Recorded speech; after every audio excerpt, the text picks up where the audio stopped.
welcome. My name is Laura Payne, and I'm happy to be here today to share with you some information about quantitative risk analysis and information security, specifically what we did with OpenFair at the Bank of Montreal.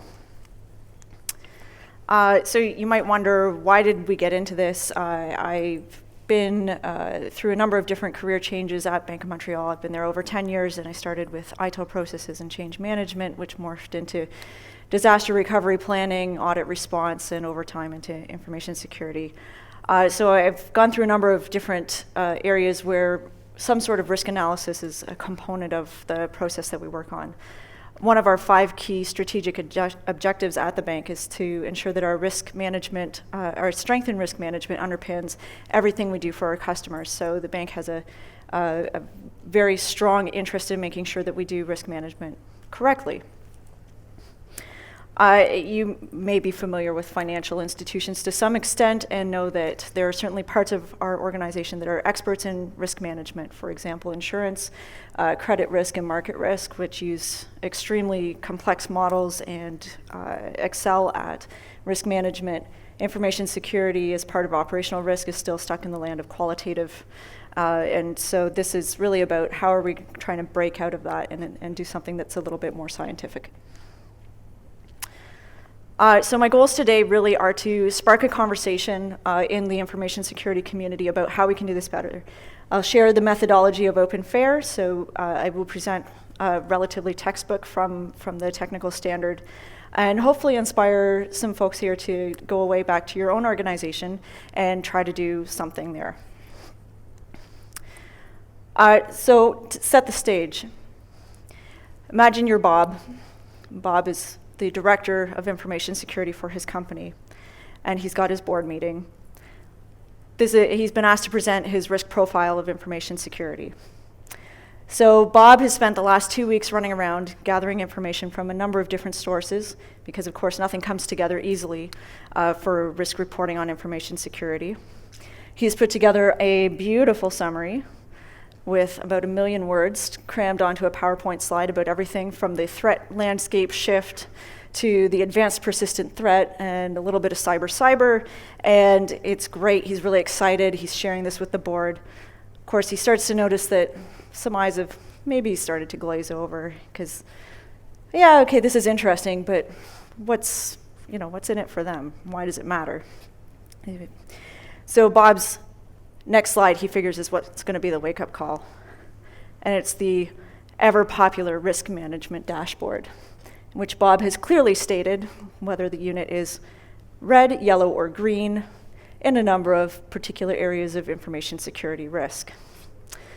The executive for Unit A, Terry, at this point is totally back onto his smartphone. He's texting away and emailing because he's green. He's good. Doesn't need to do anything more. He's not worried about it. Bob says he's green, so he's good. Sally, the executive for Unit C, not quite so willing to take Bob at face value. Why am I red? And Bob starts to go into a whole rhetoric about how, we can't have all these vulnerabilities, you don't manage your servers correctly, you don't even know all the ones you have. It's really important, everybody knows it's important, why don't you get it? Sally says, but I've already given you resources, Bob, and I'm still red. I was red last time, I'm red this time, I'm spending money, I'm not getting anywhere. I've got projects, my target for this quarter is about revenue growth, and if I can't get out of this problem here, I'm pulling my resources because what matters to me is making money. Bob smacks the policy down on the table and says, but the policy says you must comply. And now we're not even talking about risk anymore. We're into policy versus profits. And instead of having a constructive conversation, which is what risk management can bring us to, we're just having a bun fight over who's going to win the profits or the policy.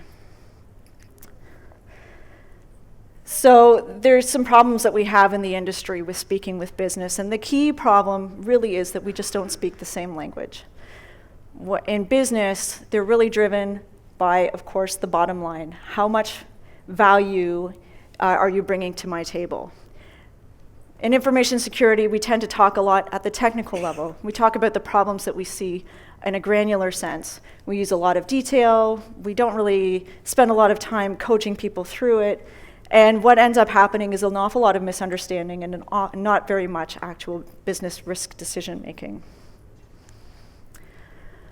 So ideally, we need to get into a state where we can speak their language, which is dollars and cents. And not speaking about vulnerability counts and this kind of thing, but actually talking to them about, well, what is the cost of having vulnerabilities on that server? What is the value of protecting your data so that it's not just out there for anybody else to get? Qualitative measures of risk don't get you to that state. And quantitative measures can. So that's why I feel it's really important that we start looking at some numbers when we're talking about risk management. Qualitative, this is why it doesn't work. Colors don't do very good math. Even color theory doesn't work in this sense, obviously. You can't mix red and yellow and get green. And red kind of makes sense, but how red is red? Is it an extra red? Is it a purple red? I don't know. That doesn't make any sense. You can substitute other qualitative factors. High, medium, low is popular. 1, 2, 3, happy, sad, grumpy, whatever you like. It's not going to work out. Okay, you may have seen this before too. This is also not math. You can't take threat times vulnerability and divide it by controls and get risk. There's 2 reasons for that. First of all, what numbers are you going to put in there? Is it the number of threats times the number of vulnerabilities divided by the number of controls? Well, that would give you a number, but it's not risk. The other problem with this is that while this is a nice sort of thought about some of the factors that go into risk, and you'll see some of these terms come up as we get into the FAIR conversation, it's totally missing half of the risk equation, which is the impact. Why does it matter?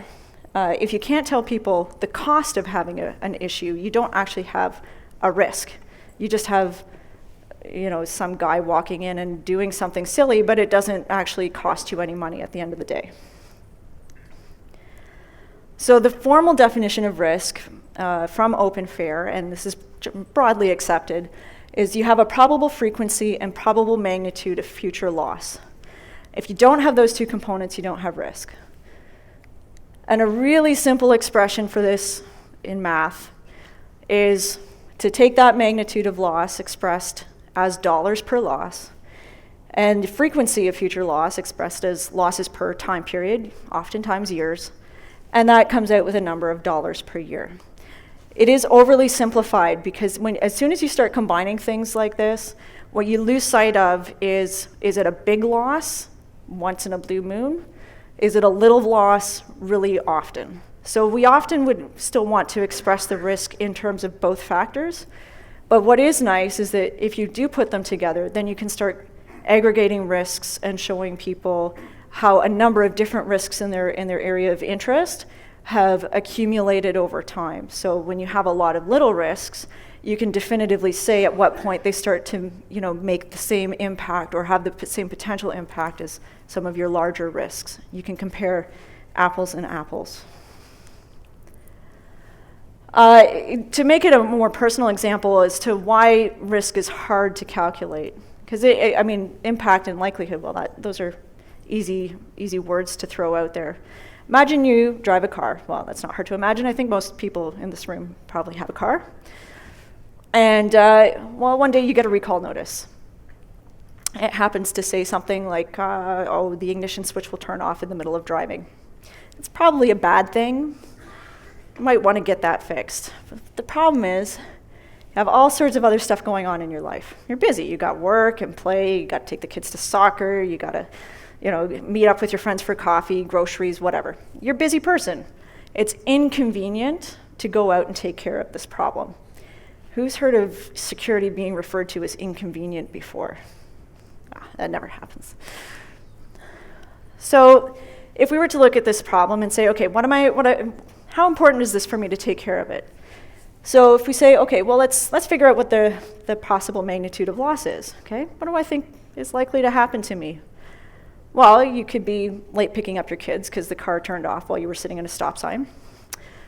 You could have your car turn off while you're doing a $120 down Highway 400 with some guy tailgating you. That's not going to be the same impact. You also have your loss event frequency. So how often does it happen? We assume it happens, or has happened, because otherwise the recall wouldn't have been sent out. It's expensive for the company to do that.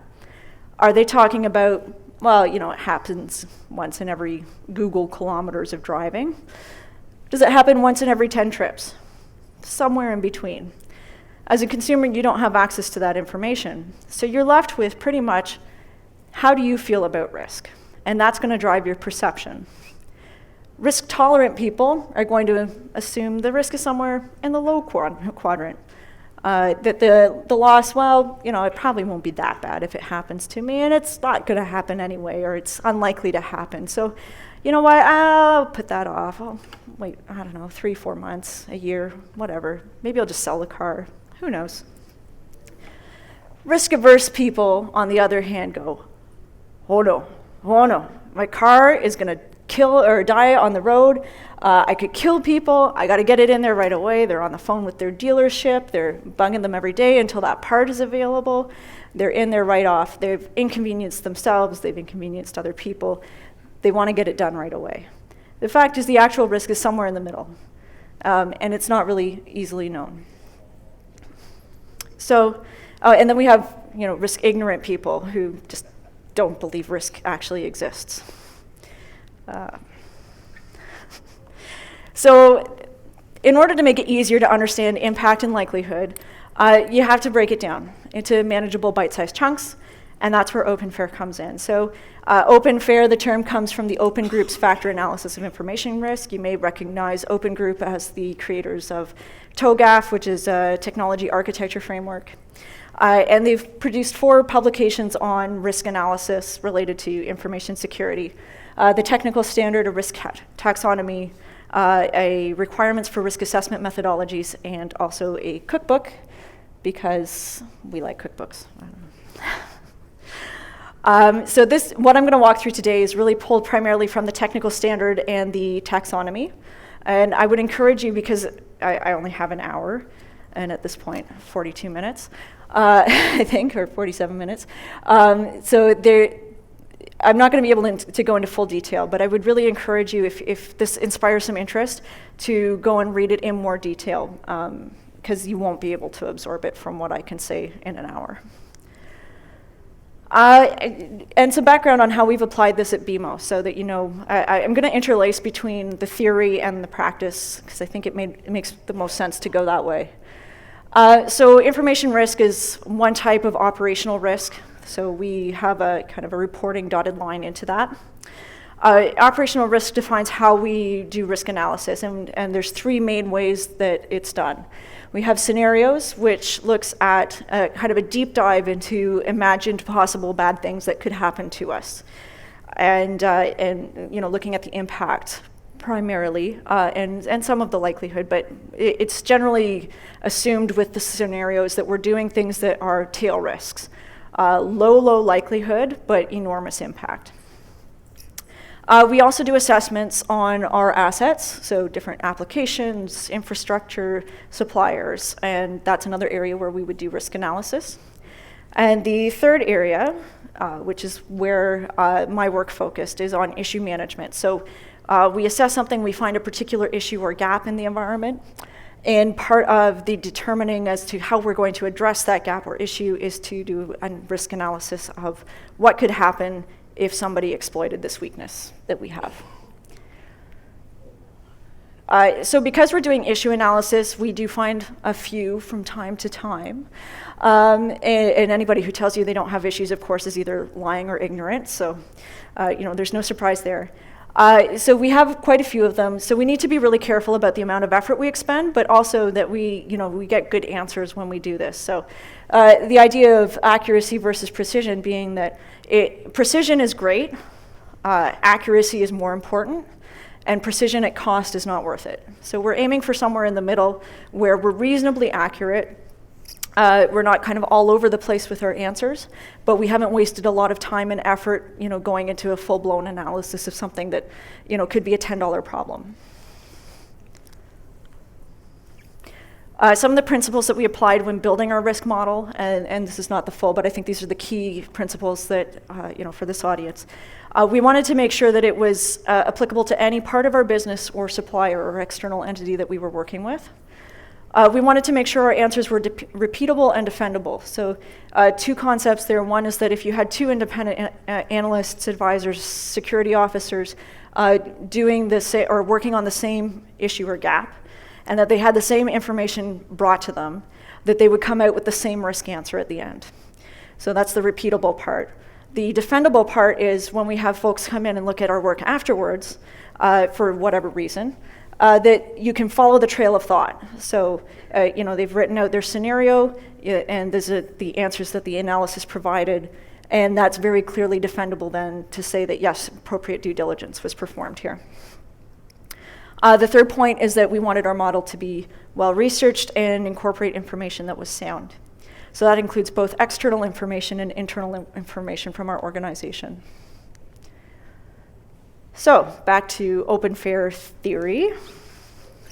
So the first part is to scope a risk analysis. It's really important and probably the most critical step of any time you do a risk analysis, because if you don't scope to exactly what you need to look at, you end up wasting effort and time on things that aren't actually important to the actual issue at hand. So the first part is identifying and characterizing your assets, threats, controls, impact, loss elements, and then presenting that in organizational context. So it doesn't matter if these assets exist somewhere else in the world, it's about how it matters to our organization. The risk model then is what we've built, and so we would put that information into it, and then measure the factors that matter most in the context of what we've built. So this is probably the meatiest part of open fair is the tree of how they've broken down the factors. And no, I'm not going to speak for half an hour on this slide. But you can see right at the top is loss magnitude and loss event frequency, and then it breaks down into subcategories and even subcategories of subcategories. Really important concept of open fair is that they totally support a top-down approach, which is to say, if you have good information at the top, stop there. Don't go further, right? If you already have the answer, there's no need to analyze your answer. But if you don't have the answer, then you move down the tree to the next layer so that you can build a better answer, and so on and so forth. So I wanted to start with the loss magnitude side. And I will say this is probably the hardest to take directly from the taxonomy and the technical standard and apply it. So hopefully some of what you'll see today gives you some ideas about how you might be able to do that. When you have an event that results in loss, there's a specific flow to it, and this drives how they've broken it down into primary and secondary factors. So the first part is you have a threat that acts against an asset, and then some loss occurs, and that's our primary loss. So this is, if we have an event, we definitely have loss as part of our primary factors. Once that's happened, then there is a probability or a possibility of secondary loss. It's not guaranteed. So your primary loss is pretty much guaranteed if you have an event. Your secondary loss, there's another frequency factor that applies there. So for example, you have some sort of breach. It involves personal information. Your customers are probably going to find out. You'd apply some sort of probability in your model. Those customers are then going to act. The media will probably react. If they find out about it, regulators, of course, in a regulated industry are definitely going to react. So these different external parties now become threats in the sense that they can enact some sort of loss against your organization. And when we talk about loss in open fair, they divide it into 6 categories or forms of loss. Most of them are pretty straightforward to, it's pretty basic use of common English terms. Productivity is the only one that's a little bit fuzzy maybe, and they define it as the loss of the ability to generate your primary revenue stream. So the way your business makes money gets impacted. When we go down and then look into the factors, so in primary loss, there's 2 key components. The asset loss factors are the things that determine how valuable the asset is that is at risk, and in our particular BMO context, we were applying it to issues. So due to some weakness in our environment, what is the asset at risk due to that weakness? So you look at two factors primarily, which is your volume, how big or how many assets are at risk, and then the value or liability factor of that asset, which is determined by how critical it is to you, how much costly it is, and how sensitive it is.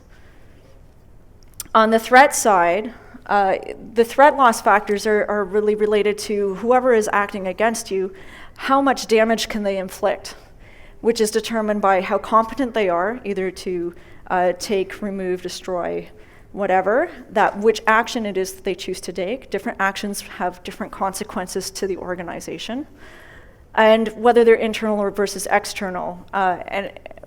OpenFair has gone internal versus external. I think really what that speaks to is the level of default access, how trusted they are within the organization. That it gives a different level of ability for the attacker, depending on where they are. You might have noticed that one of the actions is accomplish mission, and that was a new one that they added in the latest round of publication. And that really speaks more to the advanced persistent threat type of attacker who, their stage may be primarily to come in and just establish a foothold or whatever it is that they need to do. So they're not actually doing anything else to your data other than accomplishing some sort of gateway for future action. The secondary loss factors, the two top boxes there are the factors themselves, and then it's all tied into the concept of that there's a secondary frequency. So not every time that we have a primary loss are we going to have secondary loss, but we need to consider these factors. So the timing and due diligence, response, and detection are our organizational factors. When they talk about timing, for example, in our industry, we're coming up on a holiday shopping season. It's kind of an important time for people to be able to access their funds. They get a little bit touchy if they can't spend money. So that is one of those critical times for my industry. Other industries have other key times that would have a different impact on what would happen if there was an information security event. The other three, due diligence, response, and detection, I'll speak to two different ways of changing the impact.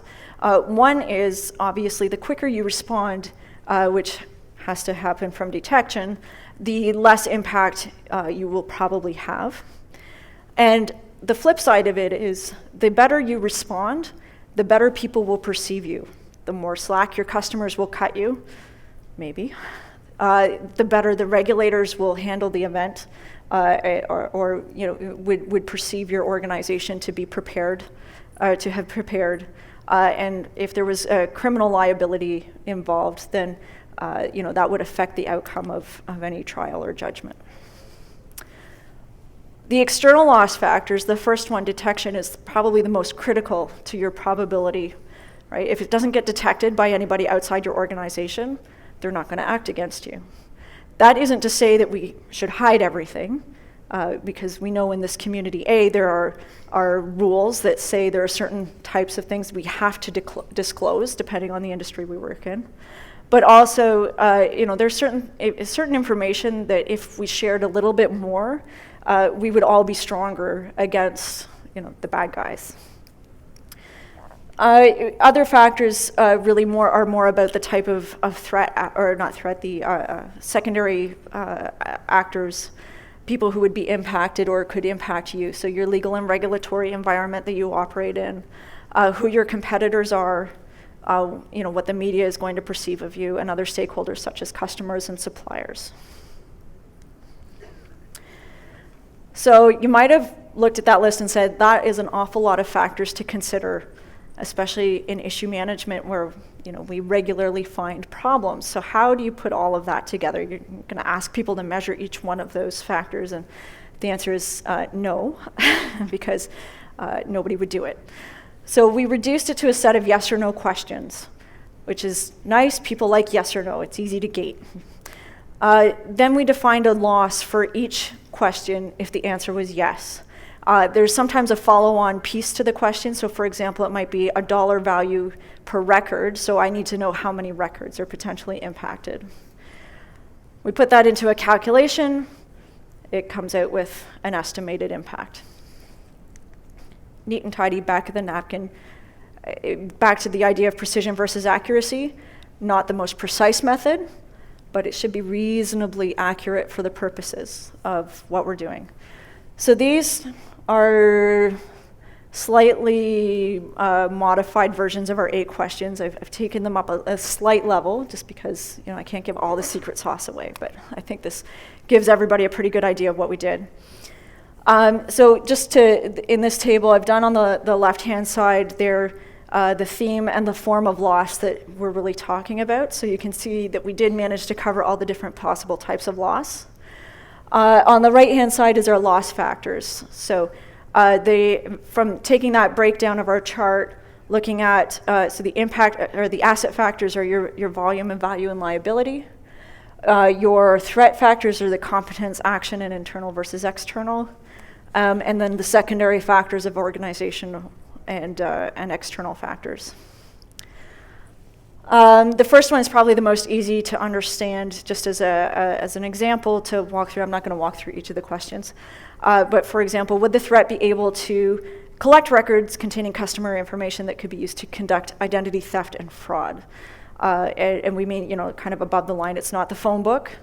It's stuff like social insurance numbers, social security numbers, date of birth, that kind of stuff. If the answer is yes, we ask them how many records, and in the background we multiply that by a dollar value. That's based on our external research for that one. Some of these other dollar values that we researched are internal. So we went through our organization, we did a scenario analysis that gave us a lot of really good information that we could then apply into our back of the napkin model. So that's something I would encourage, if you haven't had a chance to do within your organization, is to do that, so that you do it as a tail risk event, so that you get all of the right participants into it.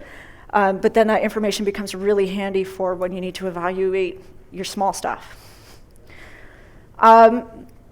So the first 3 questions all follow that same model of we have a dollar value per record. The 4th question, security response, we've just done an estimate value of what it costs for us to have somebody externally join us in a response effort. Regulatory is interesting. The landscape changes a lot, and so we would be working with the business area impacted to try to figure out what a likely fine would be if an event did occur, and we would estimate that dollar value. We provide a drop-down list that's in alignment with what our compliance folks do. Supplier, we recognize that we use a lot of external resources to provide service to us. So there we're estimating a dollar value if we believe incidents due to this kind of issue would actually result in us moving to another supplier. Anybody who's done supplier projects at large organizations know it is not cheap to bring one in, and it's not cheap to exit one either. Other is obvious. It's other. There are parts of the bank that don't deal in this kind of model. They do other kinds of business that, for us to model it would not make a lot of sense. They can just input their cost.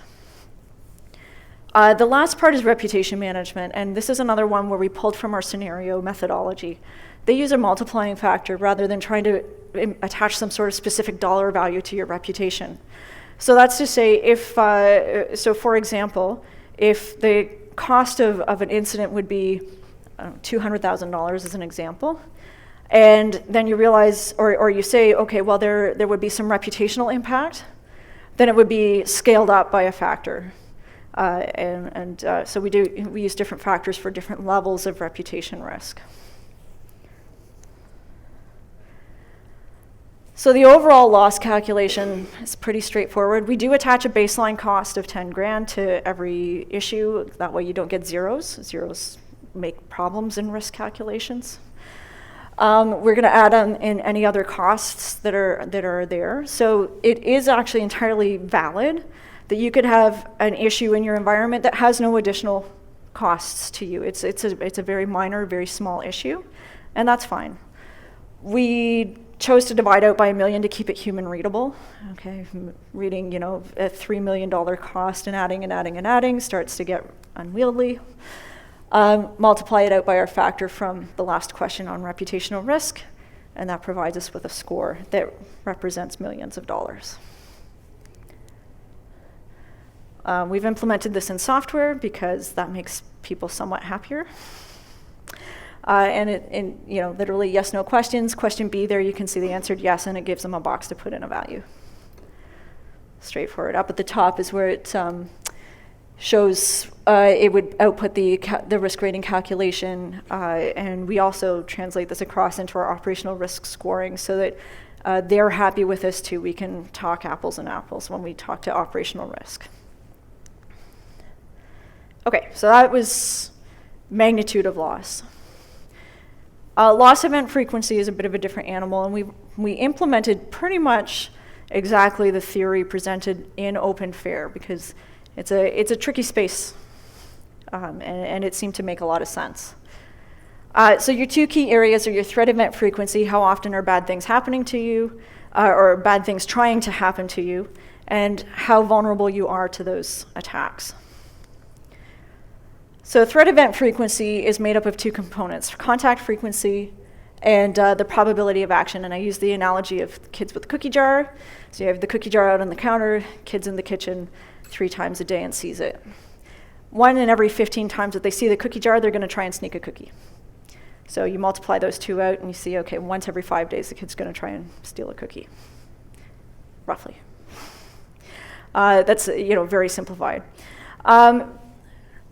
One important thing about probability, that does not mean that every 5 days a cookie is going missing. It could be, 2 go missing at the end of 10 days. It could mean that, it goes a year and then a whole package or a whole jar goes missing. Probability doesn't tell you exactly when things are going to happen. The frequency that is provided by Open Fair is rated in the table there. So the high, very high being more than 100 times per year, very low being less than once every 10 years, and the others being in between. So we actually implemented just directly that scale. We didn't do contact frequency and probability of action. We felt that people would be able to put that together in their own mind and determine a threat event frequency more or less directly. Again, that's part of that top-down approach, rather than asking people to fill in answers that probably they don't need to. So you take that, so that's the one side. Then we need to determine our vulnerability. And it's actually a relative scale based on the relative strength of the threat compared with the average threat population. The terminology is a little bit convoluted. But effectively, if you think, a very capable threat is your nation-state actor, your well-funded crime cartel, et cetera, somebody who's got a lot of time, a lot of resources, and a lot of skill. On the bottom end of the scale is, people who are your bottom 2% of your threat population, which is, poor grandmothers get picked on all the time, but grandmothers and, cats walking on keyboards and stuff like that. Your resistive strength then is how strong your organization is against those potential threats within the context of what the scenario you're analyzing. So the rainbow table, provides a nice output for modeling things and documenting it, but really this is a better way, I think, to think about it, right? If they're stronger than you are, they win. If you're stronger than they are, you win most of the time, right?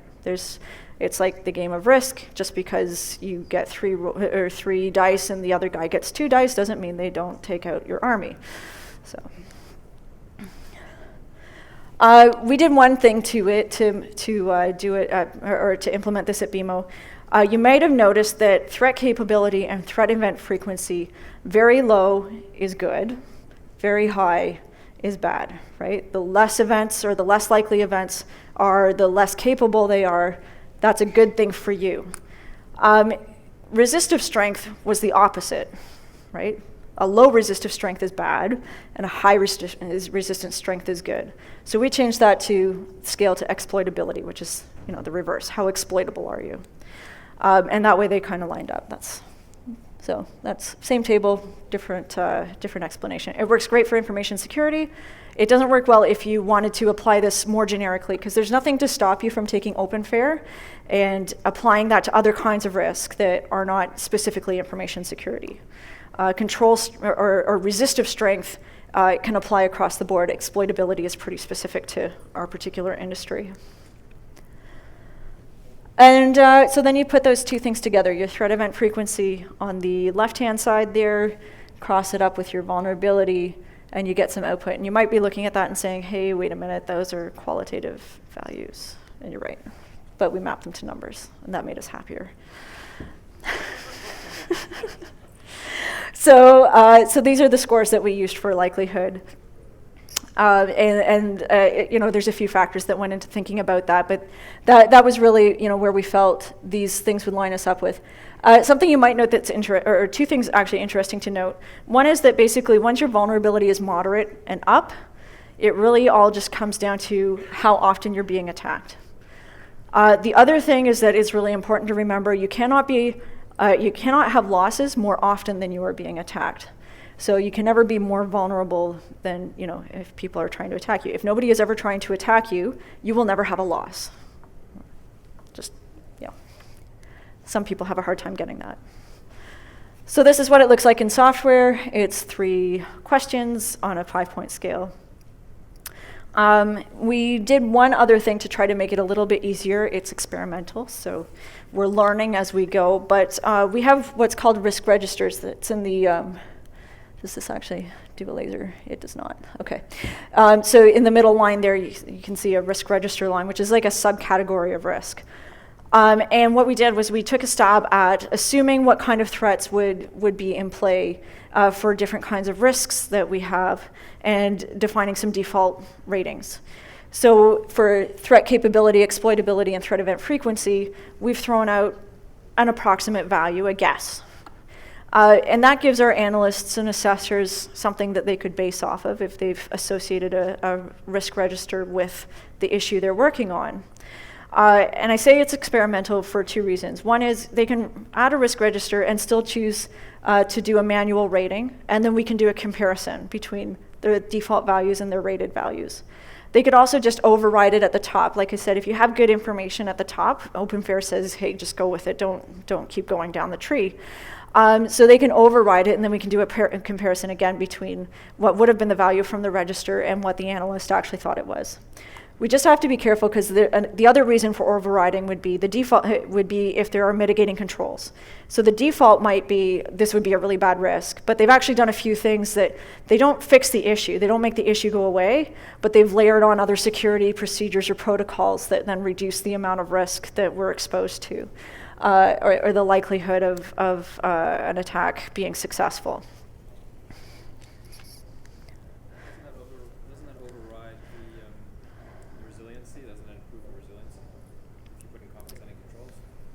Yes. Okay. So the question was, doesn't that override the resiliency if you put in compensating controls? And yes. Because in issue management, right, you can have issues that are compliance-based issues, right, as well as ones that are not necessarily there's a rule written about it, but we know it's not a great thing. So if it's a compliance issue, and we've put in extra controls, it's still an issue. We still have to rate it and track it and show that we've done our due diligence. So yeah, if really there's no risk or very low likelihood of it being exploited, then that's what that override does. Yeah, it lets somebody say that it's very low, even though it could have been high or medium. So overall risk, that should look familiar. Multiply it out. Sorry, just quickly back here. So these numbers at the bottom, that's frequency per year or probability per year. So that goes into the probable frequency of future loss. So that gives us a risk score. Like I said, we still keep the transparency so you can see exactly what the impact and the likelihood are. So you could combine things in different ways or filter. So if you want to see which things are really big impact but really low likelihood, you can filter for that. You can filter for stuff that just happens a lot. although frankly we don't see an awful lot of those because usually they fix those. And then you can aggregate them, which mathematically is sound based on a very large assumption that your issues are independent. Reality is probably they aren't, especially in information security where we focus so much on the perimeter. Let's face it, if somebody breaches the perimeter, there's an awful lot that they can get around and do inside. But what it does is it gives us something that we can talk to the business about, and we can give them a sense of, is their risk increasing over time, is it decreasing, or where should they be focusing their efforts, and that kind of thing. We do have a compensation for, if we find issues that are strongly correlated, what we would do is actually raise a new issue that puts them all together, rate it as a collective, and then close the old ones. And basic example of how adding works. 0.3, 0.5, 0.2 adds up to 1. So what else can we do with this? So I said we did this for issue management. I'd love to do open fair on scenarios and do actual quantitative methods with it, which I'll briefly have time to go into. And also for our profiling of assets. The other area is aggregated reporting, where we bring in a number of different ways that we've analyzed the risk. And the more that we use this method consistently across the board, then the more we can present our reporting using these same concepts of breaking down into factors. Okay, so quantitative risk measurement. So thank you for sticking with me so far. This will get a little bit interesting because I'll throw out the word Monte Carlo in a moment. So quantitative risk measurement, there's 3 key parts to making quantitative risk measurement successful. Calibration, statistical distribution you choose, and the simulation of that risk. So risk management, risk models, most probably popular, well-known is Monte Carlo. It's used in those other areas I talked about, insurance, credit risk, market risk. They all use Monte Carlo. And what is that? Well, I'll get into how it works in a moment. But what it tells us is for any given kind of unknown or uncertain inputs, we have some sort of idea, but we don't have an exact idea of what our inputs are. You can find out, okay, well, what's the lowest possible level of risk that we could expect from those inputs? What's the highest possible value of risk, and what's the most likely? And how different is that most likely value from your least likely values? One thing that's really important if you decide to get into Monte Carlo modeling is that your model is only as good as you make it close to reality.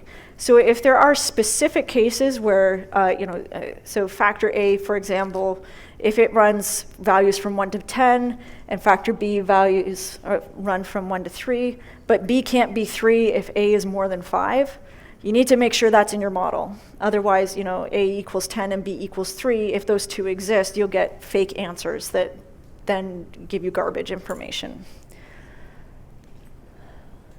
And this hopefully makes more sense as I explain how it works. So Monte Carlo, in a nutshell, you have a number of inputs. So if you were to think back to what we did with issue management, and the impact side, we had those 8 questions. Those would all be inputs. On the likelihood side, we had our 3 questions. Those also would be inputs. We'd have 11 inputs into our model. For each of those, we would give it some range of values that would go into a distribution, and it's going to pick, based on the probability, value for each of those factors. It's going to plug those into our risk calculation, and then it's going to repeat it. And with Monte Carlo, repetition means 1,000, 2,000, 10,000 times. So we get a lot of possible values for the risk. Those get plotted together, and it gives you an idea of your least likely possible value of risk, like I said, your lowest level of risk, your highest possible risk, and the most likely, which is usually what you're most interested in. The distributions that go into those factors, they use what's called a PERT distribution, which comes from project management terminology. And it's basically when we have subject matter expertise, this is the distribution we use because it takes a lowest possible value, a highest possible value, and what the expert believes is the most likely value, and puts it together. So the blue line there which is the top of the chart there. It looks like a normal bell curve where the most likely value is in the middle. So if we plug this into our Monte Carlo simulator, most of the time it would pick a value of 10, but sometimes it could pick something as low as 0 and as high as 20. Similarly, the red value there, or the red line, shows that your value could be anywhere from 0 to 50, but your subject matter expert thinks the most likely value is 10. So the model isn't going to pick 10 as often, and it could pick values as high as 50 and as low as 0. The black line, same idea, except the most likely value is 49. So you can see, again, quite often how that distribution is going to lean the Monte Carlo towards picking 49. Kind of cool stuff. Okay, so we've got subject matter experts giving us input into our model. How do we make sure they're picking good values? Okay, that's kind of important, right? So that's where calibration comes in. And this is the part where people are probably the worst at risk management. We're terrible at estimating risk. We always think it is too low or too high. Almost guaranteed we are wrong. But we can fix that, actually. Calibration is something that can be learned, which is pretty cool. So if we need to pick a minimum and a maximum value, the way calibration trains us is to start with the absurd. So for example, let's say we have to estimate the height of an 8-story building. And we look at this building, so we look at the building and we say, okay, well, the absurd answer could be that it's anywhere between, 0 and 300 feet tall. I don't know, it's a big answer. So some would call that absurd. Obviously, it's not 0 feet tall. Otherwise, they'd be very tiny people. So then you can use decomposition to aid in improving your estimates. So I said it was an 8-story building. You can say, okay, well, 8 floors, somewhere between, 8 and 12 feet per floor. So you multiply that out, that's between 64 and 96 feet tall. That's a much smaller range. You would then test that confidence interval, and I'm going to talk about how you test that in a moment, and challenge any assumptions. So we assumed, or we didn't assume it's 8 stories tall, we were told that, but we assumed somewhere between 8 and 12 feet. Maybe we get some more information that says, well, it's actually between 9 and 10 feet. Well, now I can tighten my range even more to come up with a better estimate. So your confidence interval. Testing a confidence interval, so we in the FAIR quantitative assessment that Open FAIR ties in with, you're usually looking for a 90% confidence. That's pretty good. 5% are your outliers on either end. So that's good enough for generally what we're doing. So the way to know whether you are actually 90% confident in your interval is to play 2 games with yourself in your head. You could get a bag of marbles if you want. So game A is you have a bag of marbles, and there's 10 marbles in the bag. One of them's red. If you pick the red one, you lose. The other game is you have your interval or your range of possible values or of values that you've picked. And when you find out the real value, if it is outside of your range, you lose. And the question is, which game would you rather play? Let's say there's $1,000 on the table. Which one would you rather try to win your $1,000? And the marble game is pretty intuitive, which is why it works. So if you prefer the marble game, it means your interval is too small. You haven't cut yourself enough slack for room for the values to fit into it. If you would rather play your range game, it means you've put your range too wide. You're more confident that your right answer is in that range than what you really need. And if you have no preference at all, then you've actually got it right, because you really have a 90% confidence in your answer. So as I mentioned, it's something you can learn, and if you happen to follow up on any of the resources, there are tests. Basically, you do iterative cycles of testing, and then you get feedback from the test, and it helps you over time improve your ability to estimate these things. So if you wanted to see that all put together, this is CXOware's software. It's specifically designed to implement FAIR. You can use any tool that does Monte Carlo to implement FAIR, but this one happens to be written for it. And that's what their output looks like. So what's kind of cool about that, you can see how they've clustered the possible outputs well, they happen to cluster in this particular case. They've plotted the outputs of the risk for the primary and secondary loss. They show you your ranges of possible values. They've shown you the distribution, so it's kind of neat. Again, that's the kind of work that you would put into a scenario. It's not the kind of work that you would put into, something that you have 200 of in a year that you discover and have to analyze. It's certainly not the kind of thing that you would apply to, say when you're assessing your server environment and you're going to each server and figuring out, what's your risk. It would be too much work. But it's really cool still. So that's real quantitative risk analysis. So that's pretty much my content, just to wrap it up. So my key takeaways, hopefully for you, is that if you're still using high, medium, and low, red, yellow, green, like I said, happy, sad, grumpy, whatever to measure and express risk, any form of qualitative statement, you've seen some ways today that you can take that and break it down further to get actual values for the inputs to your risk. I would encourage you to just try it. Just go out and work with your organization and do something.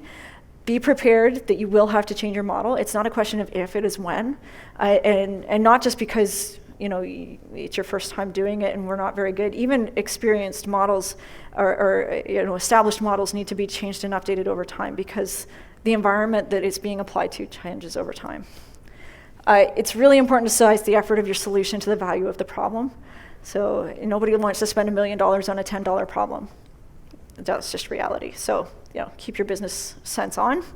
And have some patience. It does take time. People don't like math. It's tough. So, but you can get there and it can be done. And so, and I like that quote. Imperfect action is better than perfect inaction. So let's get out there and do some stuff.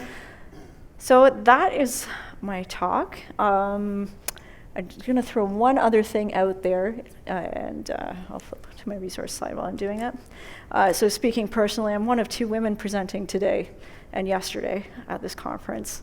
I'd love to see some more ladies coming out there. And if you're wondering where women speakers are in information security, well, actually, a bunch of them are in this room, and a bunch of them are out there in other rooms. So encourage people to come out and apply to speak at this if they have something valuable to say, which I think just about everybody at this conference probably does. Totally encourage that. I encourage everybody, of course, not just women, everybody to put in submissions, but just something that I happened to notice this year. And in chatting, I'd like to encourage that to everyone out there. So, and those are my resources. So, and I think we have time for questions. Oh, thank you.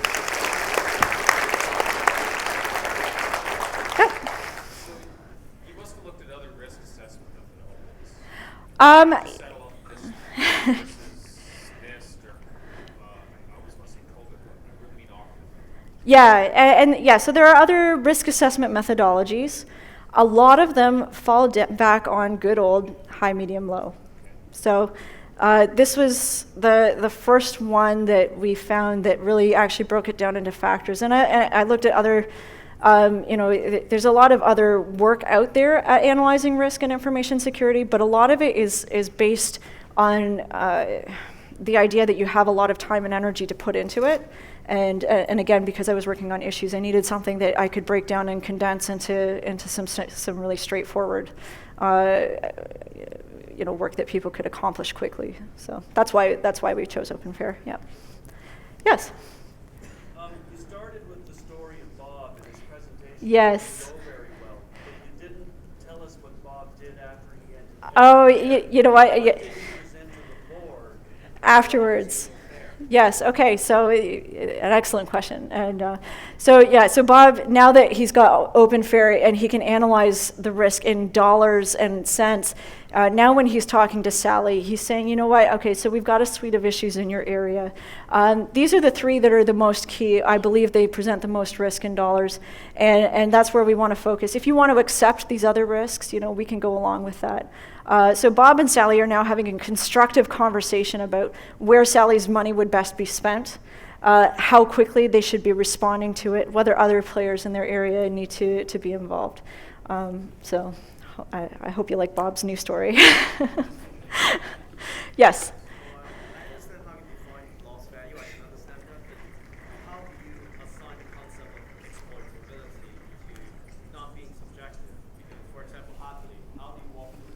Yeah, okay, so let me just see, can I flip back there quickly? It is subjective still, okay, so, two. Okay, why does subjective work in this case? It's because we're taking two subjective values that are really on the same scale, right? And as I mentioned, both of them are measured against, the strength of the threat versus a relative, an average population. So when you take those two relative values, really it's more important about which one is bigger or smaller. It's not so much, do I need an absolute value? And the reason is because I need to know who's more likely to win or lose. And that's what goes into here.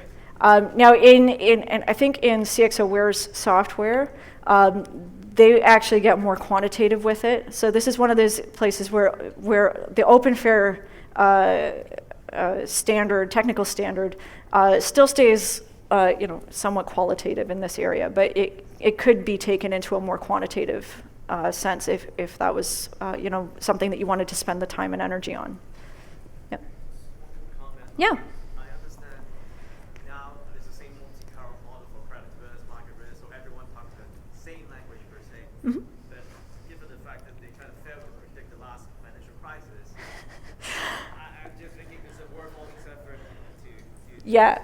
No, okay, so the question was, okay, credit risk and market risk, they failed to predict the last financial crisis, okay? And that's an excellent question. This will take forever to flip to. Okay, I'm going to do it this way. So Douglas Hubbard, you would enjoy reading him. Talks about the fact that normal distributions and PERT distributions do a great job for things that are normal and standard and in the middle of the curve. They do a terrible job at things that end up in the top and bottom 5%. So there's actually a different model that he proposes that they should be using for modeling things like that would be more in accounting for the kinds of events that we have seen in those industries. So. Yeah, the curves are not perfect, but Monte Carlo doesn't care which curve you use. So if you find a curve that works better for you rather than PERT, there's something else you'd want to use, you go ahead. All it's going to do is use whatever distribution model you tell it to come up with the values that it puts through the calculation in the simulation. Any other questions?